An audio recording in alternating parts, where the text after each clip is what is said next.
best place to find a lover, so the bar is where I go. Me and my friends at the table doing shots, tripping fast, and then we talk slow. And you come over and start up a conversation.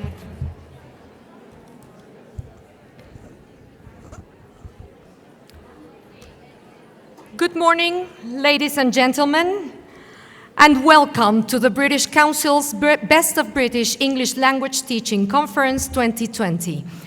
We are absolutely delighted to see you all here at the 17th BBuild Conference. Through the years, BBuild has become a unique space to bring together members of the local and international ELT communities to share, learn, discuss, debate, and keep up to date with key developments in our professional field. This year's conference theme, Transformative Teaching, is an invitation to reflect on the fact that teaching is transformative. It can change lives and shape futures. Teachers are a source of inspiration and motivation.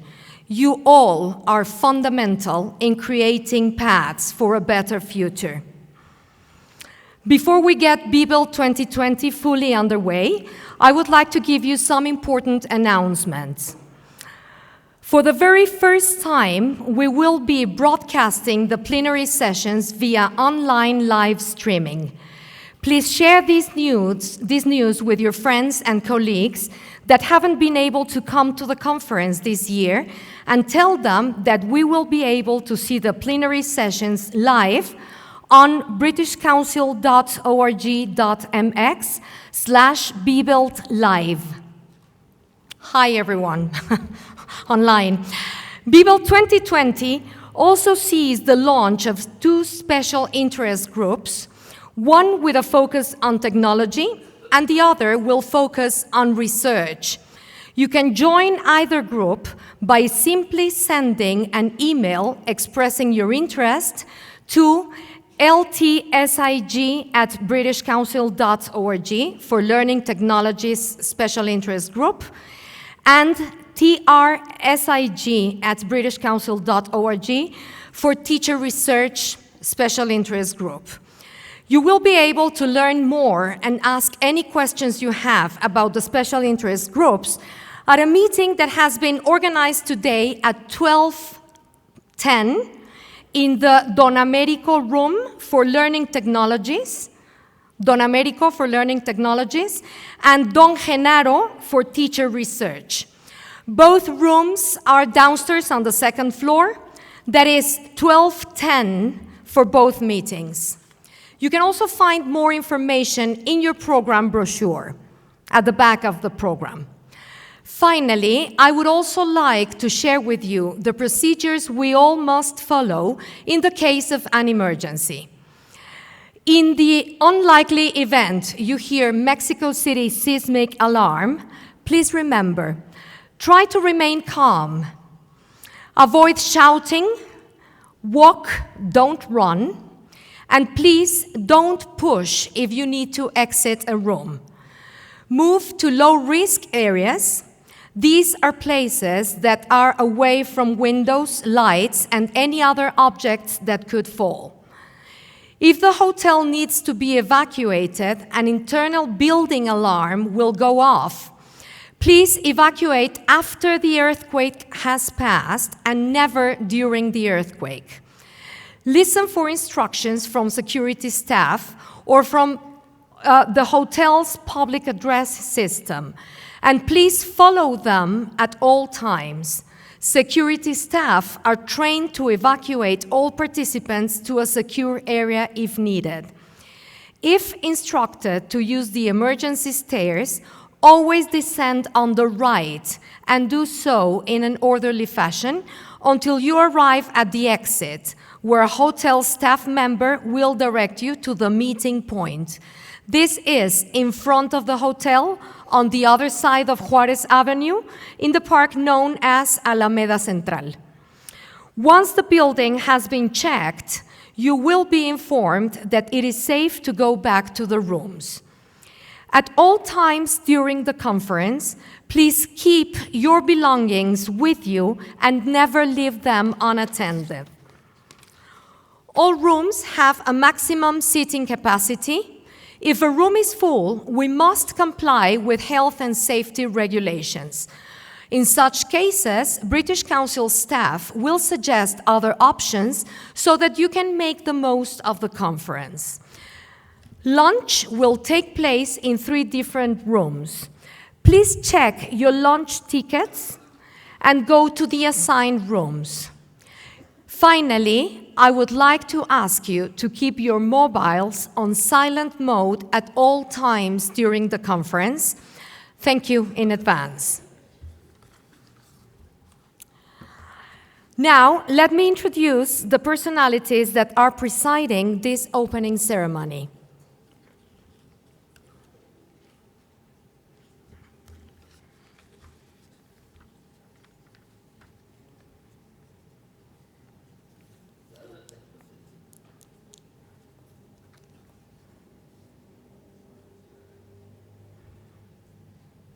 Her Excellency Corinne Robertson, British Ambassador to Mexico.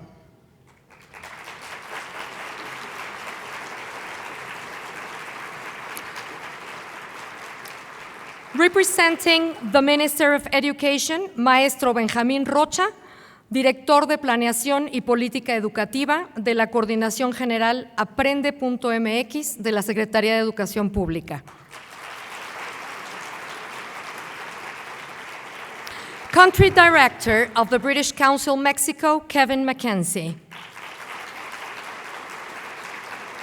And Director, Education Services, Yvette Pompa Ruiz.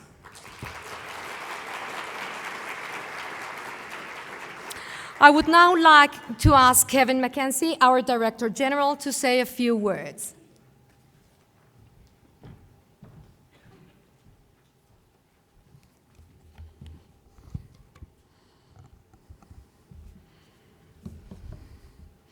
Welcome to BBELT 2020.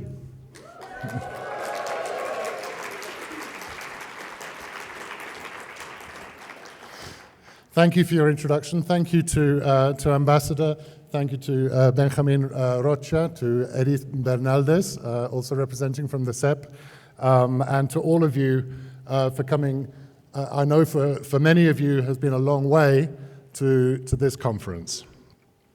This is the 17th edition of BBELT, and the biggest and best so far. As has already been mentioned, we are on live stream, so please say a warm welcome to our audience online. Everybody?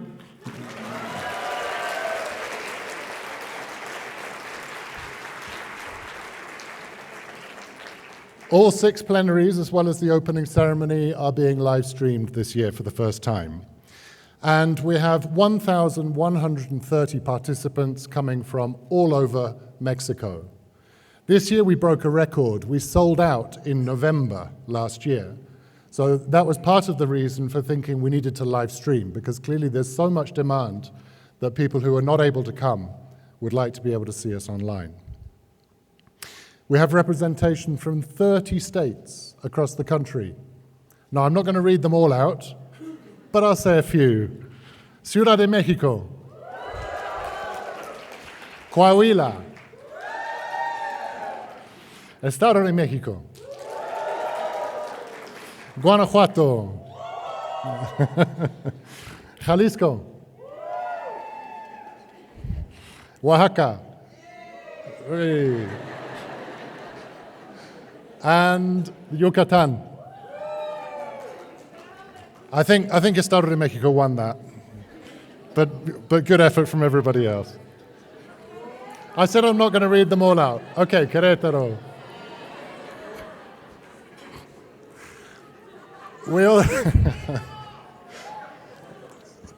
I haven't got time to read all of them, I'm sorry. We're on a very strict timetable. As well, we also have participants from Ecuador, from Costa Rica, from Guatemala, and from Panama. So welcome to everybody. Apart from teachers, we also have directors of schools, lecturers, coordinators, heads of CPD, continuous professional development, teacher trainers, freelance teachers, consultants, and normalistas. Oh, lots of normalistas. Very good. So the theme of this year's conference is transformative teaching. I think all of us that are in the profession know the power of teaching to transform, to change lives, to change mindsets, to give skills and abilities that can help to change lives. And so this year is an invitation to reflect on that, how we can really make a difference to learners' lives and shape their future. Topics include impact-led teaching, global issues, resilience and change, CPD, continuing professional development, equality, diversity and inclusion in ELT, teacher empowerment, innovation and digital learning, developing core skills, research in ELT, and assessment, testing, and evaluation. I think we also have the most international conference that we've ever had. We have speakers not only from Mexico, but also from the UK, from Brazil, from Spain, from Chile, from Greece, from the USA, from South Korea, and from Venezuela and Colombia. And most importantly, well, very importantly, I think for me, this year, for the first time, we're going plastic-free. You should find that your bags, all of your equipment, the things that you're given, there should not be any plastic in them. Let me know if there is. I'd also like to thank our sponsors.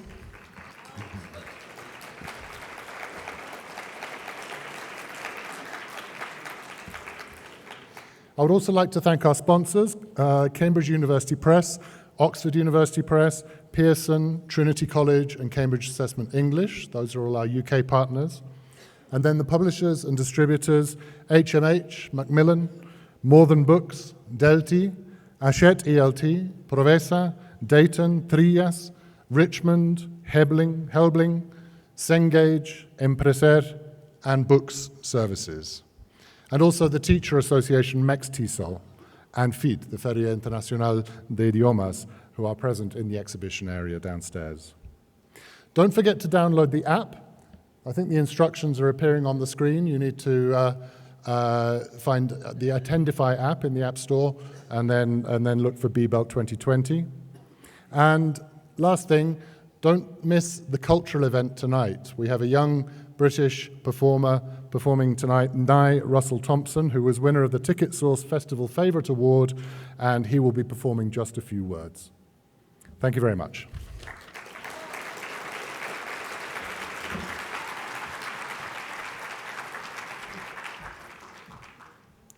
Thank you, Kevin. I would now like to ask Maestro Benjamín Rocha to say a few words.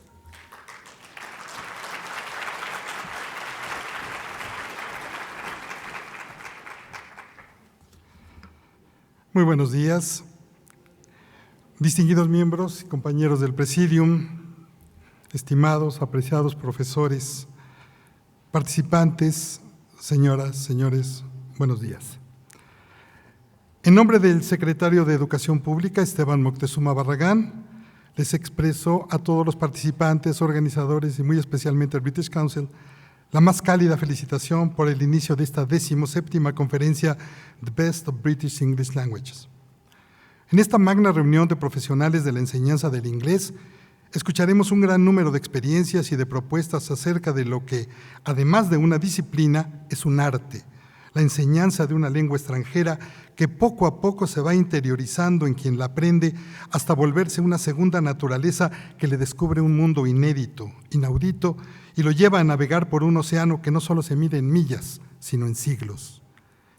Quien ha enseñado una lengua o la ha aprendido, entiende de un modo profundo lo que significa la palabra comunicar. Hacer común lo que antes era ajeno. Al aprender una lengua o al enseñarla, nos damos cuenta de que no se trata de palabras y enunciados, sino de tradiciones que trascienden las fronteras del tiempo y también, ¿por qué no?, del espacio. Larga y fructífera ha sido la labor en México del British Council y sus frutos son innumerables, pero sobre todo perdurables. Esa labor ha tenido como objetivos claros la promoción, difusión, enseñanza, conocimiento y disfrute de la lengua inglesa. Para lograr esos objetivos ha contado con la generosa intervención de maestras y maestros que han entregado su conocimiento con la pasión de quien tiene la certeza de descubrir nuevos mundos. Reuniones como la que hoy inicia son de capital importancia porque fortalecen el diálogo y con ello se abren nuevos caminos para la enseñanza del inglés. Ciertamente, a las formas tradicionales de docencia habrán de añadirse otras nuevas, sustentadas en mayor o menor medida por las tecnologías digitales de la información y la comunicación, enriquecidas por el pensamiento computacional. Esas nuevas maneras de enseñar, como las tradicionales, siempre tendrán al alcance del oído y de la vista ese milagro de la evolución que hoy nos define, el lenguaje articulado, que de cientos o miles de formas diversas, hoy una nos convoca en esta magna reunión, el idioma inglés. La Secretaría de Educación Pública hace votos porque estos 2 días de trabajo intenso fortalezcan la enseñanza del idioma inglés y sean fructíferas y alcancen sus objetivos plenamente. Sin duda, al aprender o enseñar un idioma, uno podría decir, parafraseando al Shakespeare de La Tempestad, "We are such as tough as words are made on". Muchas gracias.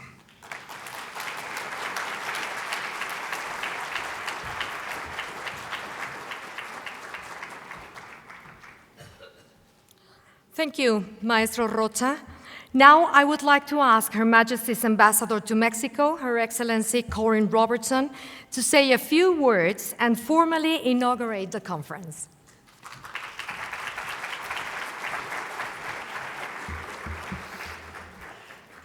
Well, good morning, everybody. Welcome. It's a huge pleasure for me to be part of BBELT for the 2nd year running. So congratulations to the British Council for organising the 17th conference, and really great news to hear that it's plastic-free as well. So well done to you. For those of you that have been here before, you'll know that it's a brilliant event, really good fun, I hope really useful for you to share experiences. And for those of you that haven't been before, you've got a treat in store. And it's also wonderful to know there are people from all over the country. 30 of the states is great. And since I've been ambassador here, I've tried to travel around Mexico as much as I can. And one of the things that's really struck me is the enormous diversity of this amazing country. So whether you are Regios, Yucatecos, Chilangos, you all have something different to bring to the teaching of the English language, and that diversity really helps to enrich the teaching of English in Mexico. And welcome to all of you as well who have come from outside of Mexico. So yeah, this is a great opportunity to share experiences from very different parts of the country and to learn from each other. And it's also really good for me to see that the English language is being promoted around Mexico and around the region.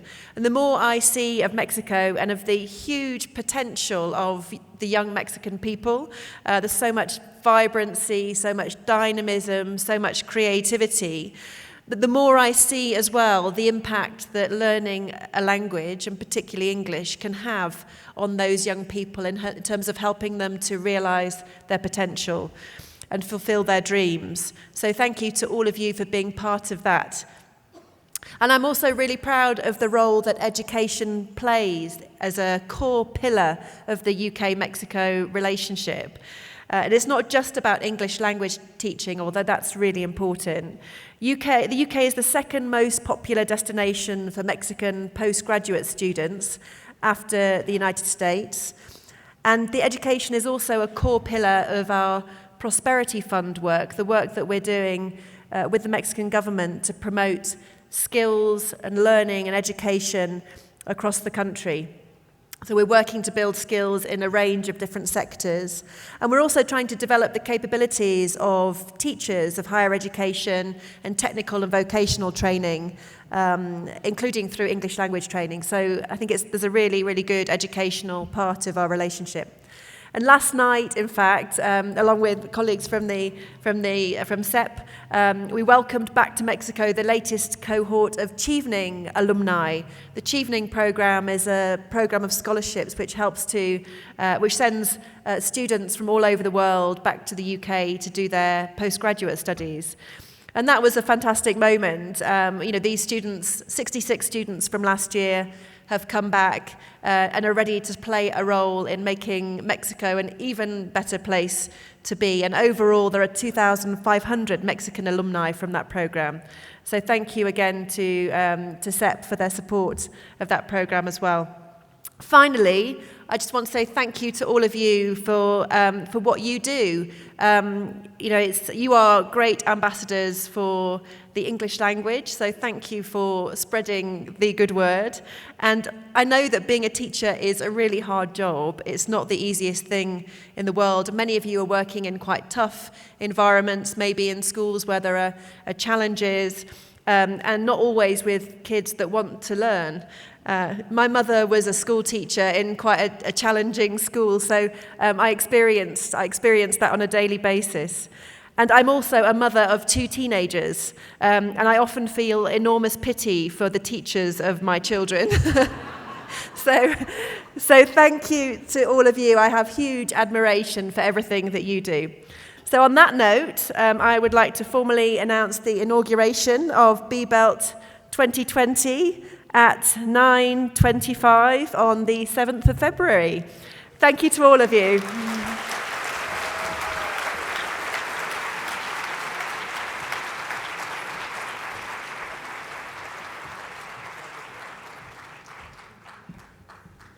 Thank you, Madam Ambassador.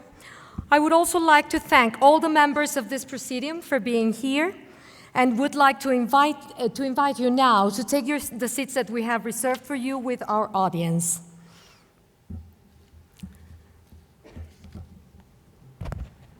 It is now my honor to introduce the first plenary session of this conference, which will be given by Carol Reed. The title of her presentation is How to Survive and Thrive as a Language Teacher of Children. You must have found a little straw on your seats. Don't throw it away, you will need it. You will be given instructions in a while. Carol Reed has over 30 years' experience in ELT as a teacher, teacher trainer, academic manager, materials writer, and educational consultant. Carol has taught students of all ages and levels, from very young children to adults. Carol's main specialization is in early years and primary language teaching. She has run numerous teaching education courses and worked as a consultant in many different countries in Europe, Latin America, and Asia. Carol has also published extensively in the field of teaching English to children, including course book series such as Footprints, supplementary materials, online storytelling and CLIL projects, book chapters, and articles on pre-primary and primary ELT methodology. Carol's publications include the award-winning titles 500 Activities in the Primary Classroom, as well as the primary course book series Bugs and Tiger Time. Her latest publication is a new global preschool course, Mimi's Wheel. Carol is a former president of IATEFL. You can find out more about her by visiting her website, www.carolreed.com. Ladies and gentlemen, Carol Reed.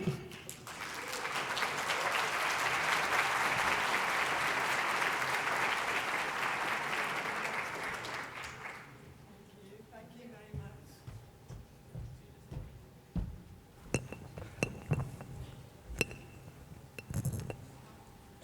One in the middle, no? Una pantalla en el medio, no? Okay, good morning, everybody, and It's really, really lovely to see everyone here. And before I begin, I would just like to extend the warmest thank you to the British Council for inviting me to be with you here today. I've come to Mexico many times over the years, and the last time I was at B-Belt was in 2013. And it's fantastic to see how it's grown and still growing and still such a popular event. And this conference, of course, is about transformative teaching. Transformative teaching that I think we all aspire to for ourselves and for the children that we teach. But at the same time, reality kicks in. And in order to be able to transform anything, we need to actually survive in our classrooms. We need to be able to cope with the children that we have and the situation that we're working in. And we also need to be able to thrive. In other words, to blossom and to flourish with what we're doing. And you know something? When I think about my own teaching and the talks that I give to teachers, I realize that most of the time I'm focusing on the children and how we can make things better for them, how we can make their learning more effective. And I think that's a very natural thing for all of us as teachers, because actually one of the skills that we really have as a group is empathy. So we're looking to see things from other points of view. But what that means sometimes is that we never focus on ourselves. And in fact, we feel guilty if we focus on ourselves. But when it comes down to it, if we are going to transform anyone's life and make education into a really positive experience for our children, we need to be thriving and blossoming as well. And let's face it, and as the ambassador said and pointed out, teaching is a stressful and exhausting kind of business. And so what can make teaching stressful and exhausting? And I wonder if there are some universal qualities or some particular Mexican ones as well. And at this point, and I'm just going to give you like a very short time, 30 seconds, a minute, and I want you to identify the person next to you and just to think of 6 reasons why teaching can be stressful and exhausting. So you're going to have very little time.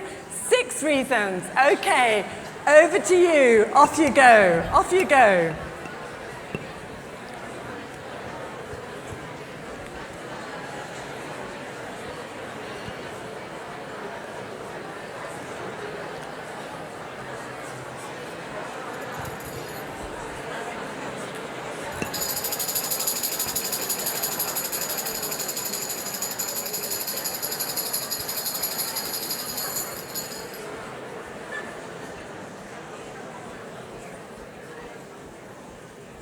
Okay, I'm going to use my tambourine that I use with my children, but I don't think I've ever had quite such a big class to use it with.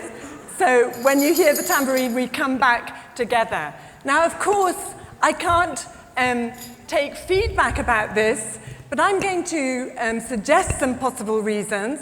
And what I would like you to do is, if you thought of those reasons, which I bet you did, a lot of them, or if you agree with them, just give me a nice kind of Mexican wave, okay?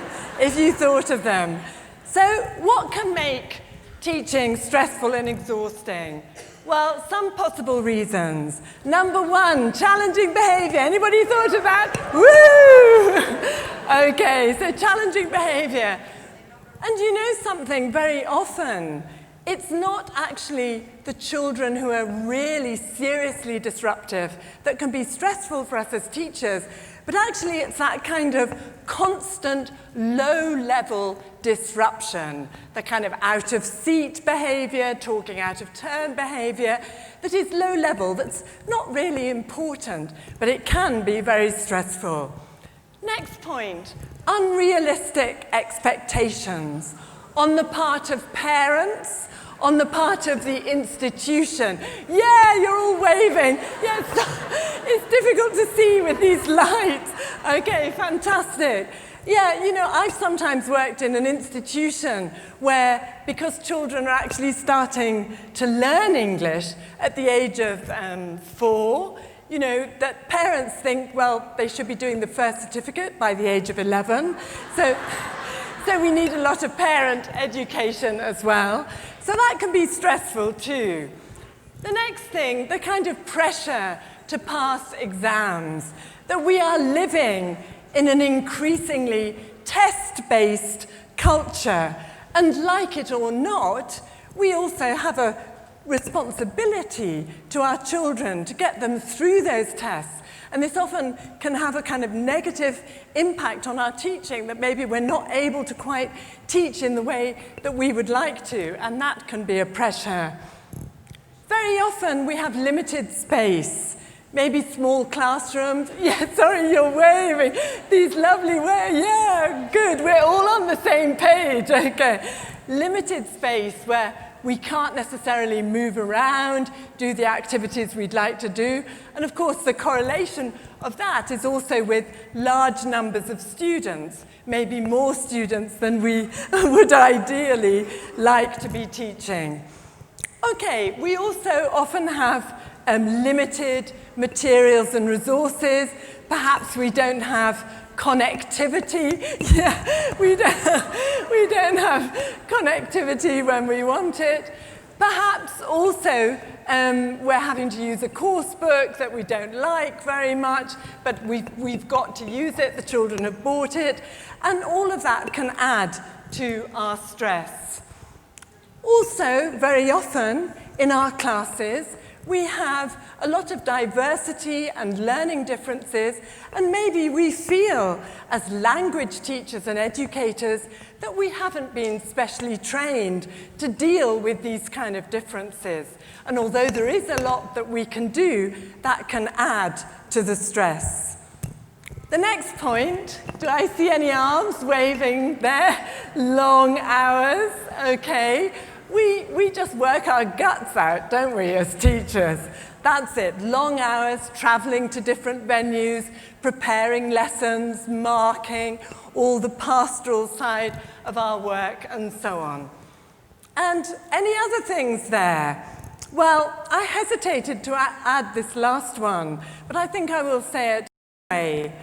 That actually, and this is perhaps to do with self-esteem, but I think if teachers have low self-esteem, this also increases our level of stress.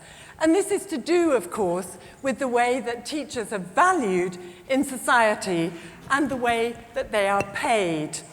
And as Naomi Klein says in her book, No Logo, societies value what they pay for.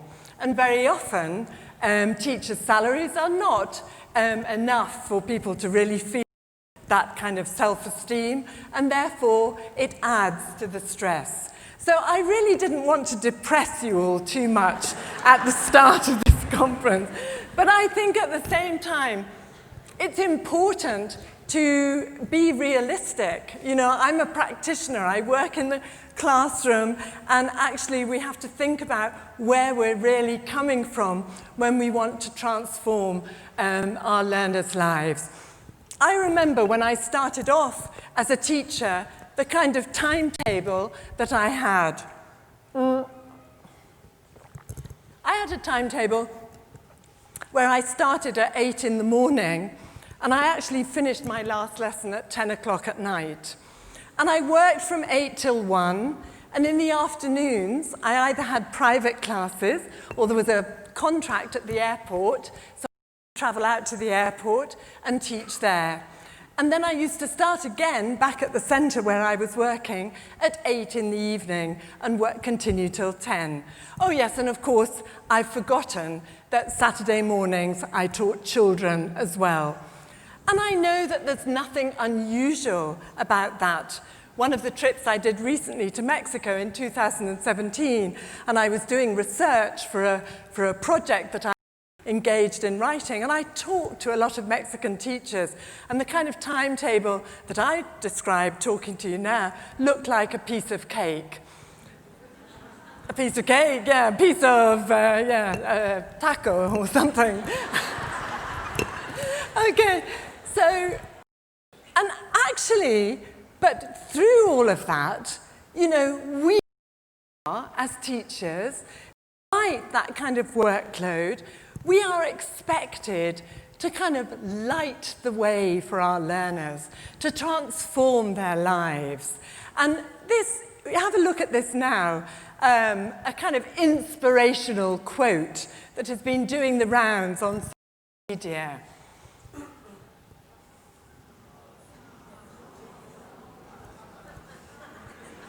Do we like that? No, we definitely don't. What is this about? In order for us to transform the lives of our learners, snuff out our own lives. And what is the point? If there's no more candle light, how can we possibly light the way for our learners? So actually, we need something else. We need an electric, with a reliable charger that we can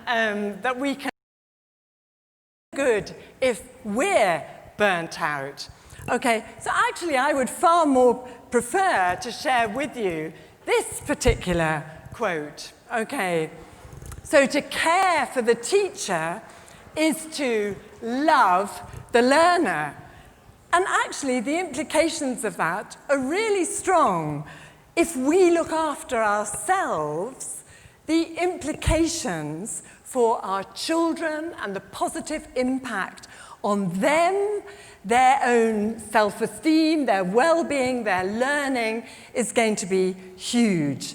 And not only us, I know there are a lot of directors of schools and things here as well. It's this for employers, because by looking after your teachers, they influence their children, and performance and results are going to be much better. So actually, what do we need to do in our classes? We need to survive, we need to thrive, and that will give us the basis for the kind of transformative teaching that we're aspiring to. And what I'd like to do now is to share with you 6 survival strategies, okay? 6 practical survival strategies. They're not rocket science, but they're very important. And they come from years, far too many that I care to admit to these days, of teaching in the classroom. Okay, so the first strategy, survival strategy number 1, look after your voice. It's your most treasured possession. It is liquid gold. Without your voice, you can't really do very much as a teacher. Don't speak too loud. I think all of us have a tendency. Our students start making a noise, so we start talking louder. We speak too loud, and of course that affects our children. And actually a good bit of advice that I was given years ago was to speak in a voice where the children have to be quiet to hear what you're saying. And that also has an effect. The next point, find your natural pitch. You know, sometimes we tend to use a lower pitch for discipline and management. Will you sit down, Miguel, please? Okay. or a higher pitch for being friendly. That's a really lovely story, Susanna. Okay.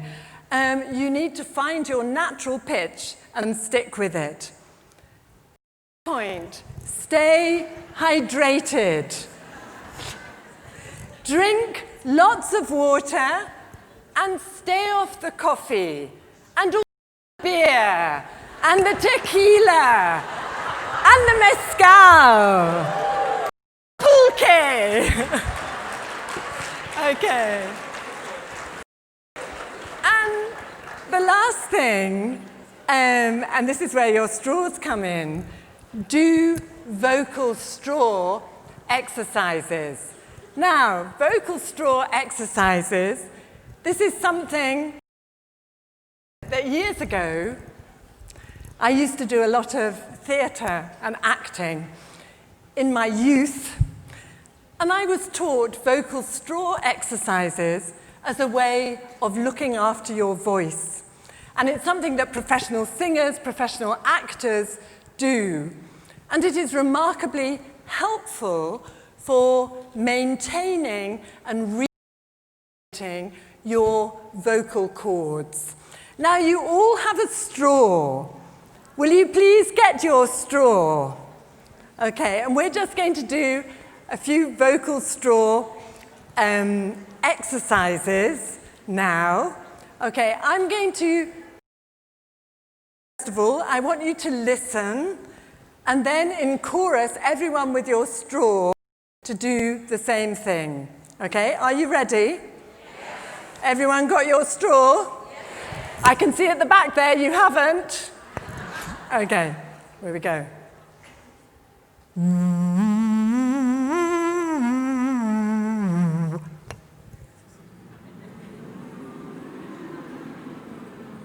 Oh my God, fantastic. Okay. Okay, now this time, you know, the secret is you mustn't have any air coming through your nose. So this time, could you do it and pinch your nose at the same time? So,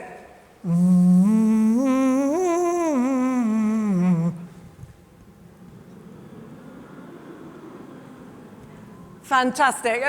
We'll do just a few police sirens. So listen first. Okay, we'll go.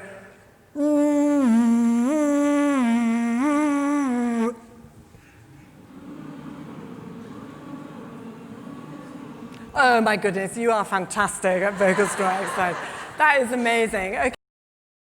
You can do other things, you can sing a favorite song through the straw, but this is actually serious. And by the way, these straws are paper, biodegradable, nothing to do with plastic, and they are your souvenir. It's also nothing to do with single use. This straw last you for quite a while, okay? Do these exercises, well, you can't really do it on the bus, can you? People would think you were mad. But the recommendation is using your voice a lot to do them several times a day. So, strategy number 1 then is look after your voice. Survival strategy number 2, and break routines, okay? We have both there because there's a kind of continuum of our learners. With our younger learners, routines are incredibly important in establishing a safe environment and parameters for behavior. And we all know that, those of us who teach young children, we do routines with our puppets, weather, we have routines for taking the register, we have routines for story time, for many, many different kinds of things. And these routines help us to survive. They help the children too. It's a reciprocal process. Feel that they are in a safe kind of environment. And the important thing to survive is to establish these routines early on when you meet a class for the first time. This is your honeymoon period. It's your moment to do it. It's the moment when children will be happy to fall in with what you want them to do. It's much harder later on. And of course, what routines do is they create order and security, okay? That children feel safe, they know what to do, things are organized, predictable, and they build confidence. They also save you giving instructions. Not quite so exhausting because children know what they're supposed to do. For example, if we're now lining up to go out for a break or whatever. They help to foster a learning community because these are our routines for our classroom. This is what we do in our classroom. So it boosts self-esteem and we have that learning community. It also, of course, allows more time for teaching and learning because children know what to do. You don't have to give and repeat instructions all the time, and so there's more time for quality input and practice. And the last point, which relates to the first strategy, is, of course, they help you look after your voice. But actually, so that's the important thing about making routines and establishing routines. But as children get older, we also want to break routines. And if you like, to have surprise routines. And surprise routines involve doing things that are a little bit different. So, for example, we might start our class with a little gym sequence. Okay, I think we'll do this now because you're looking so rested and relaxed. So could everybody stand up, please?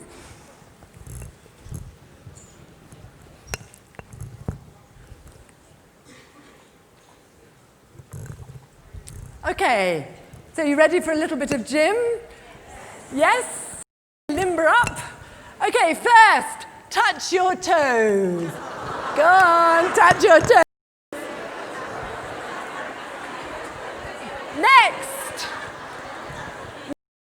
run on the spot. Then stretch your arms, mind your neighbors, stretch your arms, and bend a lot.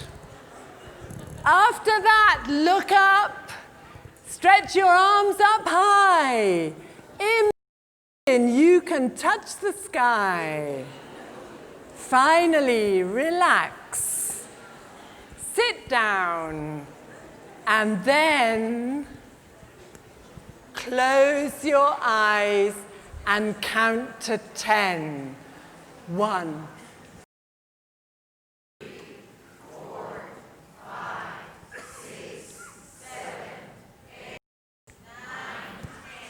Good afternoon, children. Now please open your books at page 42. Okay. Okay.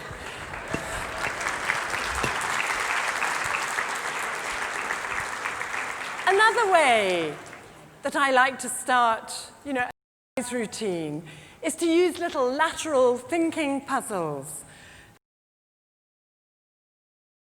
A man rode into town on Monday. He stayed 3 nights and left on Monday. How come? How come? Okay, so we get the children asking us questions, suggesting ideas. Maybe it was a dream. Maybe he had too much mezcal and slept for 2 nights instead of 1 and got the days wrong. Okay, anybody got any idea what the answer is? Yeah, you know it. Okay, do you want to shout? Big voice.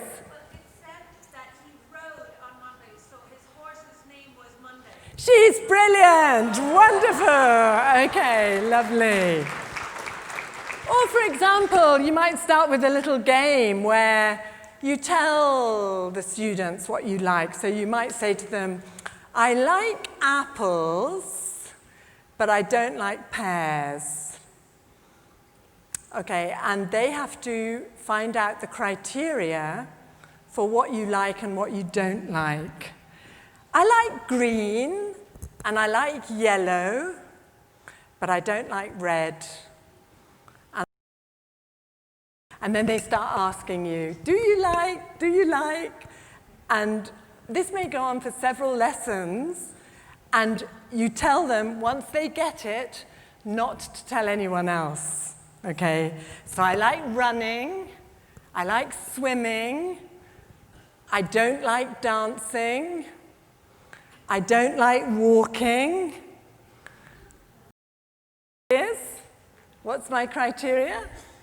Any ideas? No? Okay, well, so you carry on like this. They get there in the end. I like anything with a double letter. I like apples, but I don't like pears. I like running, but I don't like walking. Okay, so yeah, you got there. Okay. Okay, good. Survival strategy 2, make and break routines. Okay, survival strategy 3, look for ways to be creative. And this helps you feel good about your teaching because you're using imaginative approaches to your teaching. And it also, of course, makes learning more engaging for the children. But creative teaching doesn't mean a kind of constant firework display. You can be creative in very small ways. For example, lining up, which I don't know in Mexican schools, but in Spanish schools, children seem to be lining up all the time to go into class, to go out of class, to go off for lunch, and so on. So let's make it into a little creative activity. Let's line up in order of surname, alphabetical order of surname, or name, or birthdays, or height, for example. The same with the register. How boring it is taking the register. Yes, I'm here. That kind of into a learning opportunity. For example, we assign a country to all the children, and you call out the names of the countries, France, and they respond with the capital city, Paris. And of course, when you start doing this and being creative in these little ways, ideas as well. So for example, they say, let's all be wild animals. When you call the animals, we noise, or we name the baby. So lion, and then it would be cub, or roar. Okay, and I think it's also a good idea to have creative ideas up our sleeve. You know, they need no materials, they need no connectivity, they just need you and the students. And one of my favorites that I like to do is called Spelling Gym. Would you like to learn Spelling Gym now? Yes. Yeah? Okay, you didn't sound that enthusiastic. Yes? Yes? Okay, up you get then, up you get. Spelling Gym, stand up. Okay, Spelling Gym. Start off. The default position, hands on your shoulders. Okay, and for any letter on the line, you just cross, okay? For any letter with a stalk, like B, up. Any letter with a stalk below the line, like Y, down. Okay, so let's spell the word apple, okay? A, P, P, L, E. You got the idea, yeah? Okay, I think you're so advanced, we'll just do the whole alphabet really fast. Are you ready? Okay, off we go. A, B, C, D, E, F, G, and F! It's always such good fun when the teacher gets it wrong. Okay, do you want to go on? Okay, H, I, J, K, L, M, N, O, P, Q, R, S, T, U, V, W, X, Y, Z. Okay, fantastic. Okay, or another little activity now.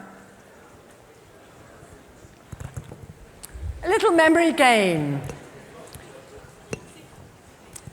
With your partner, somebody next to you, I'm just going to give you 15 seconds, because you're such a fast group, to remember everything up there. Don't write them down now. I can see you cheating. No, no, no, no, no, no. Just remember, okay. And when I cover it, I want you to write down what you saw. Okay? Off you go. Remember them.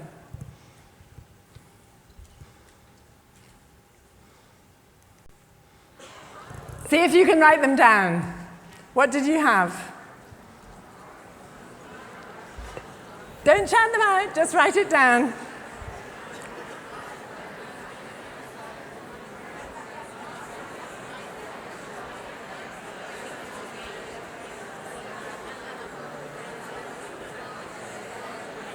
Okay. Would you like to check? Okay. Now, the point of this, what I then ask the students is actually, what is the topic I'm talking about here? What is the topic? What links all of these, do you think? Okay, this is the challenging part. We've had the memory game, now the challenging part. Okay, so what links the topic? Well, I'm going to tell you. Using technology safely and responsibly. And then what I do is to get the children to identify what all of these mean. So just for example, I won't go through all of them because I'm sure they're obvious, but for example, the heart. Treat people respectfully as you do in real life. The key. Keep your, my pointer's not working very well. Keep your private information safe. The magnifying glass. Look out for fake news and false sources. The bug, beware of spam and malware and so on. Okay, so a little kind of activity there. Okay, moving on. Survival strategy 4. Make mileage out of your materials. In other words, a lot of time we spend a lot of effort, making picture cards, cutting up text. Make sure that you can reuse those in different ways, in flexible ways. And even with something like a course book text like this, which I'm not expecting you to read, but in a course book, very often, there may be not very interesting WH comprehension questions after the text. So actually make mileage out of your materials, do something different. So in this case, for example, we might get different groups to read one paragraph each and then complete a grid about the nutrients and exchange the information. Or we might get them, children to do a group reading game, which is actually very interesting, the way it gets children paying attention, concentrating, where they read a very short passage, but in groups, taking turns to say one word each and making it as fluid as possible. So these contain vitamins and so on around the group. So survival strategy 4, make mileage out of your materials. Survival strategy 5, and this I think for many of us is actually key. And this is no-nonsense approach to classroom management. And our approach to classroom management obviously varies as we go up the age range. But I think all of us know that when we get our classroom management right, everything else falls into place. But when our classroom management goes wrong, everything else goes wrong as well, and little learning takes place. And what we're about, before we transform the lives of our students, we want some learning to take place. And so I think this is really, really key. And I have to tell you, I will share a secret with you, that I definitely learnt my classroom management skills the hard way. I remember many years ago when I was starting out as a young teacher, bright-eyed and bushy-tailed, as the saying goes, and I had a class of 40 10-year-olds in a school in Madrid. And I was doing a communicative activity with them where they had to move around the class asking and answering questions. And I set it up, I think, by the book, and the activity started off quite well. But very soon, things got out of control, and I got really worried. I felt, how do I stop these children? What was the teacher next door going to think about this young teacher who couldn't control her class? And from that experience, I needed an SOS. I needed an SOS, but I learnt 3 lessons that have served me well to this day. And the first lesson is softly, softly. And what I mean by that is when we're working with children, if they're not used to doing the kind of communicative activities that we do in English, go slowly, introduce activities that are short, explain the reasons and purpose for doing them. And actually, if you are worried that children are going to get out of control, then we need to take a decision about how we do our activities. Because nearly every activity that we do can be done in different modes. You take a traditional activity like dictation, we can do it as a whole class activity, maybe making it a little bit more interesting by the students controlling how we pause or go back. Or we might do it as a gapped pair work dictation. Or we might do it as a group activity with the text on the wall and children going to the wall and coming back and dictating it to their groups. But we as practitioners need to take the decision about how we set up the activity that will enable us to manage our classes in a positive way. The next lesson I learned is that there is only one person in the classroom whose behavior you can change. You can force the children to do things, of course, but there's only one person whose behavior you can change, and that, of course, is you, okay? And the implications of that are absolutely huge. The implications in the way that you use a model of influence rather than a model of control. And use strategies like CBG, which some of you may have heard of. CBG stands for catch them being good. That as teachers, we often spend our whole life focusing on the negative, on the things that children are doing wrong. But actually, if you focus on what they're doing right and acknowledge and praise that, you show that you value their behavior as much as their effort and academic performance.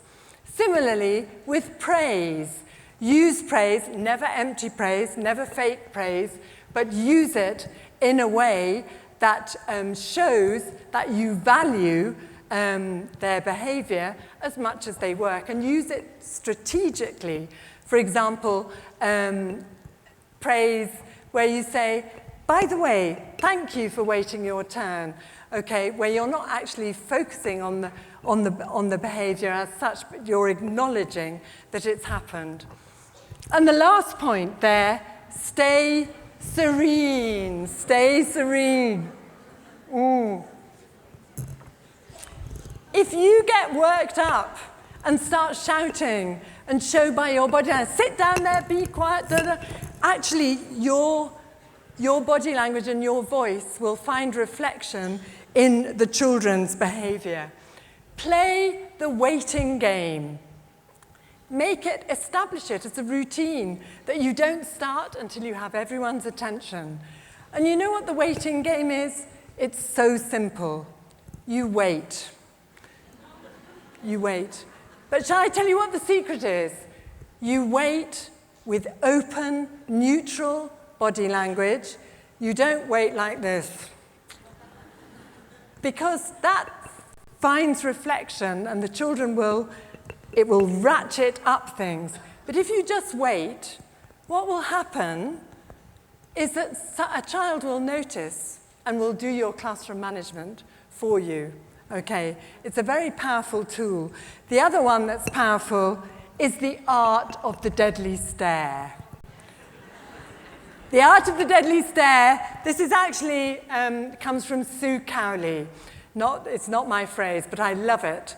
And this is what we can do with our eyes, that we can tell children, even at quite a distance, I don't like what you're doing, not I don't like you, please note. I don't like what you're doing, please stop that now. Okay, could you just practice that for a moment? Could I see your art? Could you all give me a deadly stare? Oh my God, I'm going. That is very, very good. Okay, fantastic. But of course, as children get older, these kind of positive management strategies may not work quite so well with teenagers. And if there isn't a whole school discipline policy, even less. So actually, management becomes a kind of negotiation with our students. Not necessarily explicit, but it may be explicit. We want our students to have autonomy and agency. But at the same time, the deal is you cooperate, you be responsible, you join in, this is our work as a team, and so on. And one of the things that I love to use with many ages of primary and secondary children are choice boards, okay? Choice boards where this, for example, what you've got up here, is what children opt to do in terms of outcome on a unit of work, actually based on the UN Sustainable Development Goals. And you can see all the choices the students have there. But there's probably one that they wouldn't choose in particular. Can you identify it? Yeah, exactly. But it's there. And actually, they know, with a sense of humor as well, that the deal is that we have this sort of choice and this autonomy and this agency, as long as we also play the game and contribute and participate. Okay, so survival strategy 6, the last survival strategy. Find ways to reduce your workload. I'm not talking about cutting corners, but I am talking about taking sensible decisions. Do we really need to mark every piece of work that our students do? Can we get them doing peer correction? Can we correct it for one thing, for example, corrected for past tense errors? And with our lesson plans, let's keep them organized. Yet let's use the same format for our lesson plans so that we can reuse them after we've reflected. Okay, so those are some practical survival strategies. But that's not really the answer, is it? It helps. It underpins. But surviving doesn't necessarily mean thriving. And thriving is sometimes hard for lots of reasons. For one thing, as teachers, we often have a lack of work-life balance. Actually, I have to say, I don't really understand what work-life balance means, because my work is my life, and my life is my work. But it's certainly true that we sometimes, the balance tips and it's work all the time.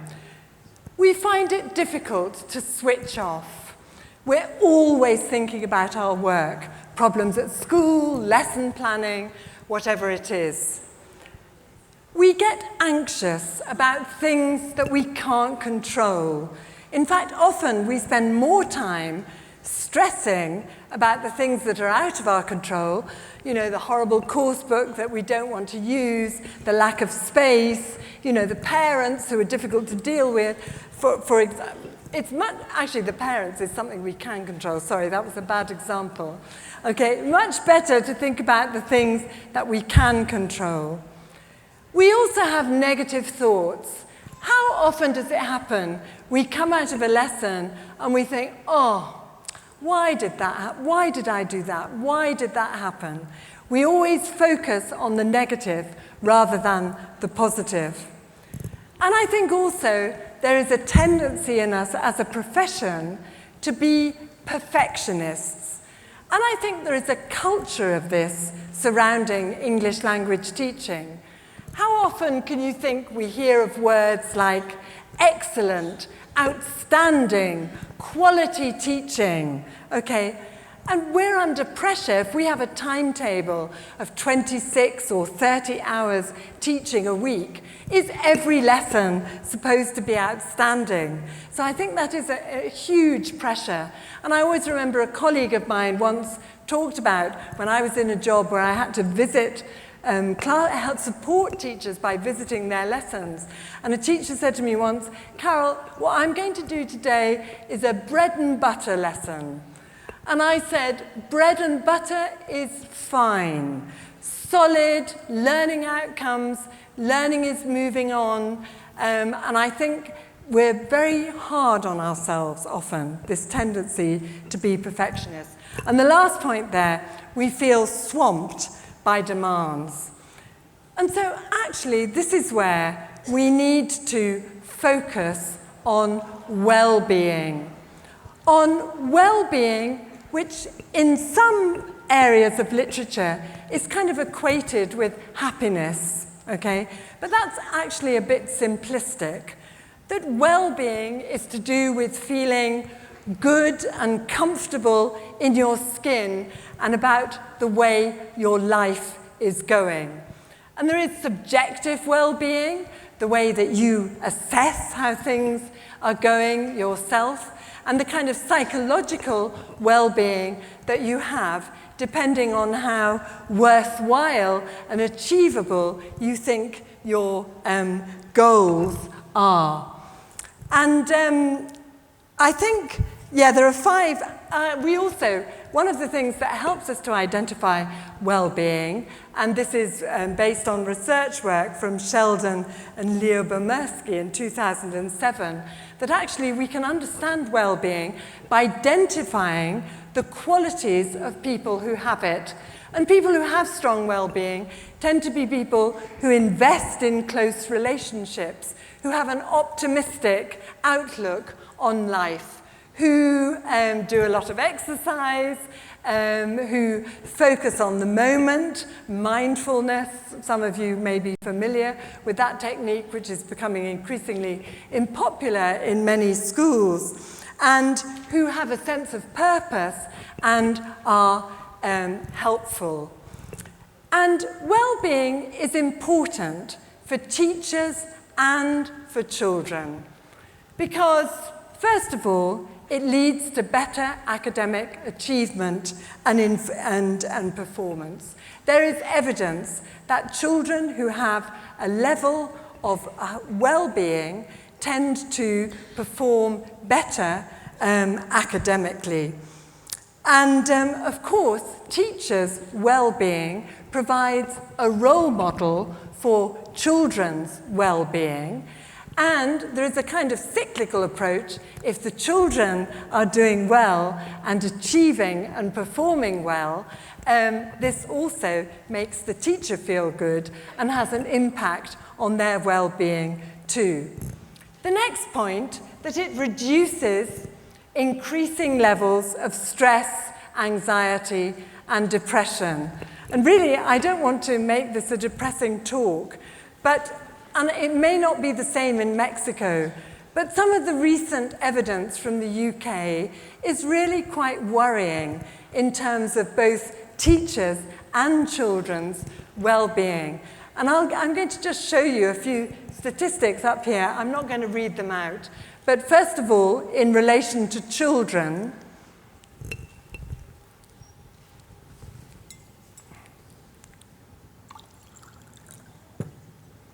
quite shocking, no? I wonder what it's like in Mexico.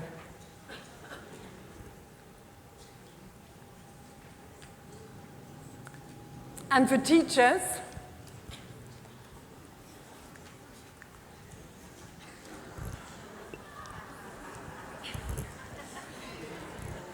you're laughing. It's obviously the same in Mexico, is it? Okay, and this one. And in it, yeah, that's very depressing, isn't it? You think of the investment in training teachers, and they leave because they just can't bear it. And in addition to that, in this Young Minds research, 80% of teachers actually said the focus on tests and exams was disproportionate to children's well-being.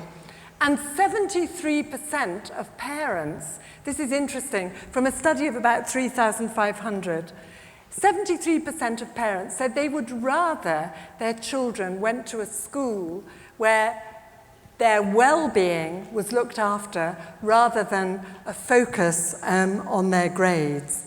So well-being should really be a goal or the goal of education. It's vital for individuals and societies and should be a goal or the goal. Okay, and I think, you know, that old adage that school should prepare children for the tests of life rather than for a life of tests. Okay. So there is as those examples have shown, I think, there is a symbiosis between well-being and learning. If teachers have a high level of well-being, then this impacts on children's learning. And if children have a high level of well-being, this impacts on their learning too. And similarly, there is symbiosis, this deep underpinning connection between teachers and children. And the way that the teacher is feeling about themselves and about their teaching is going to impact and hugely influence the children. So, what can we do to improve well-being?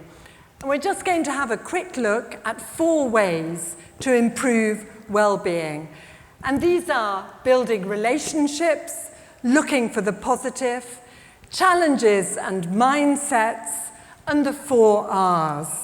So again, this is all very grounded, practical stuff, but it's so important. It is key. Some of the features of positive relationships you can see up there, and I'm sure you would have come up with them yourselves, but for time, I've just shown them to you here. That these positive relationships that we need with our children, we need with our staff from colleagues, and children need with each other. And of course, examples of ways to positive foster relationships, modeling social skills, being polite, showing respect. Respect is 2-way traffic, using please, using thank you, using eye contact, modeling the kind of listening to children, the kind of social skills that we want them to use, we have to model ourselves. Creating an inclusive classroom. This is our classroom. Let's do things together. This is what we do using inclusive language. Making personal connections, and you might do this through little activities. For example, an activity like cat or dog. Do you know cat or dog? People are either cat people or dog people. If you're a cat person, hands on head. If you're a dog person, arms in the air, and then turn to the person next to you and say why. Okay, cat or dog? Off you go. Okay, lovely. Okay, another one. Coffee or tea? Coffee or tea? Coffee or tea? And then you explain why. Okay. And one, especially for you, beer or tequila? Beer? Okay. So make personal connections. Find moments for individual contact with children at the beginning of class, during activities, and so on. Balance praise and criticism. And somewhere that I've read, and I hesitate to tell you this because I'm not quite sure where it came from, but I think it's a lovely thing to keep in mind, that to make sure you balance with children at least 7 to 8 positive comments to one that is more negative or critical in the way that you relate to children. Because very often we're just full of negative, don't do this, don't, all of that. And actually the positive comments are really important. Include collective activities. So activities like storytelling or singing, where everybody, there is a focus that the whole class has on one thing, in Van Leer's terms, where everybody is intersubjectively engaged. And include cooperative activities. Cooperative activities where, as well as language, children are practicing those social skills that they need so much in terms of working together and building positive relationships. The next thing, looking for the positive. I mentioned this already, and I think we all tend to have this negativity bias. So actually, let's get positive about our children and about ourselves. Look for the things they're doing right, not for the things they're doing wrong. Look for the things they can do rather than the things they can't do. And similarly, in terms of ourselves, look for what's going right for us rather than what's going wrong. And we can do little activities as well. A nice activity I like doing with children with sticky notes. At the end of the week, they write on the sticky notes 3 things that have gone well for them, and they then share one with the class. And this kind of raises their self-esteem and gets them to look at what they're doing in a good way. And you can do the same as you're waiting in that bus queue to get home at the end of the exhausting day. Think about the things that went right rather than the things that went wrong. The next thing, challenges and mindsets and the relationship between the two. Challenges, as we all know, are a bit like the Goldilocks story. They're either too easy, or they're too difficult, or they're just right. And of course that reflects Vygotsky's zone of proximal development, or you might like to think about it in terms of comfort zone, struggle zone, and panic zone. And mindset is to do with the way that we, as well as children, approach challenges. And of course, I'm sure there are many of you will know that I'm drawing on the work of Carol Dweck here of Stanford University. And she makes a difference between people who have a fixed mindset and people who have a growth mindset. And with a fixed mindset, you feel that your intelligence is something that you have or don't have. And if there is a task that you can't do, it's because you don't have the intelligence, and therefore you give up. And you avoid challenges because they're going to make you look stupid if you can't do it. And that contrasts with a growth mindset, whereby you have an internalized idea of your intelligence is something that can grow with your persistence and your perseverance. And so challenges are actually opportunities for learning. So as language teachers, when we're just keeping our students busy and there is no real challenge, we're not taking things further, we're actually encouraging a fixed mindset, because the idea is there that it is doable, and when it becomes not doable, I'm not going to make any effort at all. Similarly, if our work is so difficult that children can't do it, they just give up, and they think, well, I can't do it, I'm not clever enough, I'm not good enough at English, and they give up. So the importance of getting our challenge appropriate so that students are in the struggle zone, if you like, but with appropriate support. Sorry, my voice, I need to do a vocal straw exercise. With appropriate support, they can do it. Okay, and of course, we can pitch our challenge. We can use something that's very appropriate for Mexico, that I like using with tasks, is with a chili sign. You know, 1 chili, 2 chilies, 3 chilies, in terms of the level of difficulty, and either you assign the task or children can themselves. And the last thing, and okay, if the organizers are worried I've gone 2 minutes over time, we're really nearly there. The 4 R's, both for our children and for ourselves. And the first one is to do with being resilient. Resilient, both us and our children. I'm talking about both of our well-beings here. And this, of course, is to do with emotions and to do with feelings. It's to do with perseverance and persistence. And it obviously relates to what I was talking about just now, about a growth mindset, that ability to persist. And also to, you know, when we have challenges and things that go wrong for us, that it's like water off a duck's back, as it were. We see it as a setback, but not as a disaster. So resilient is important. The next thing, to be resourceful.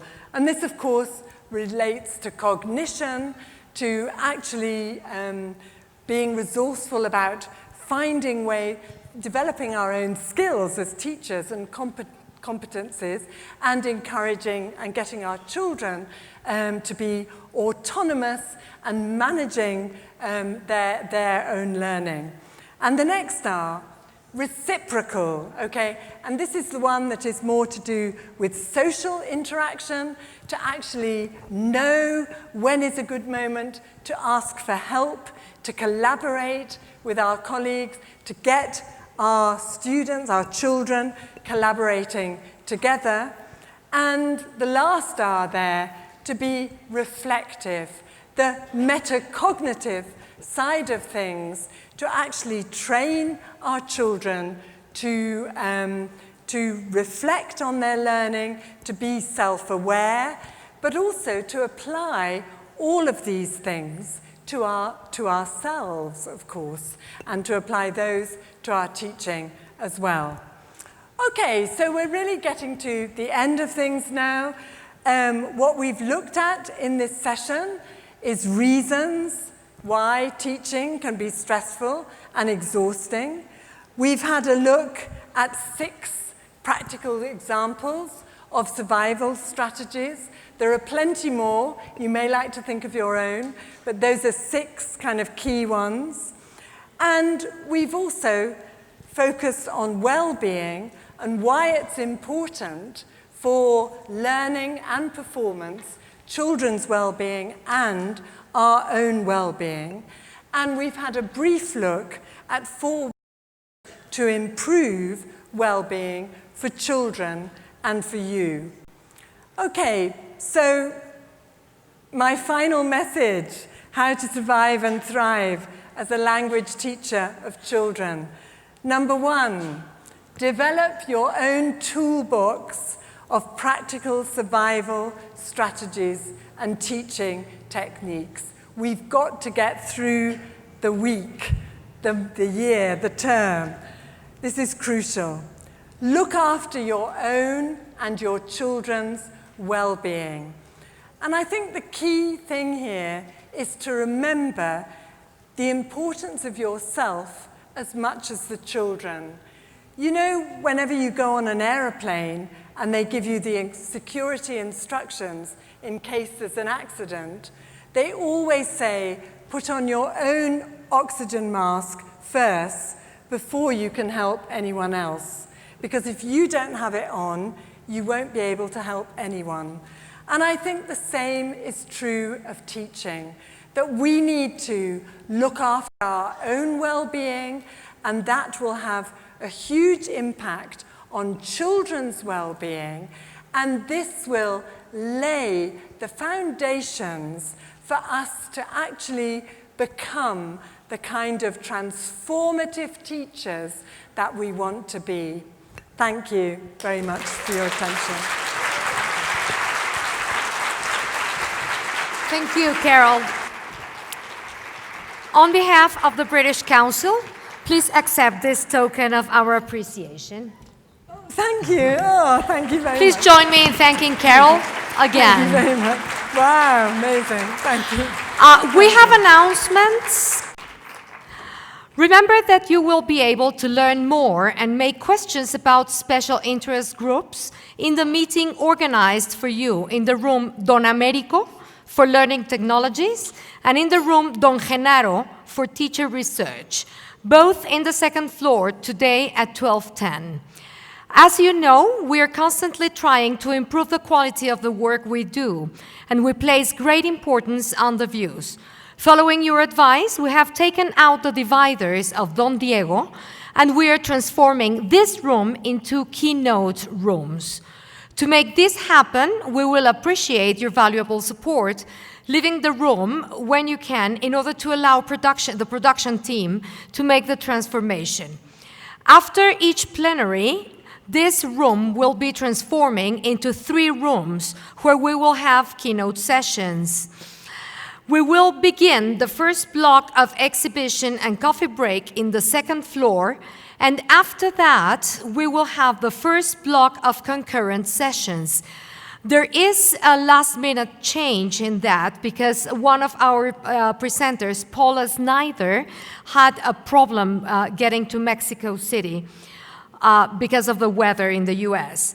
She will be substituted by Erika Lizárraga in the room Doña Socorro. But the talk is taking place anyway. So please make your way to the exhibition room and enjoy. We will see you in this room for our next plenary session at 12:45. Thank you.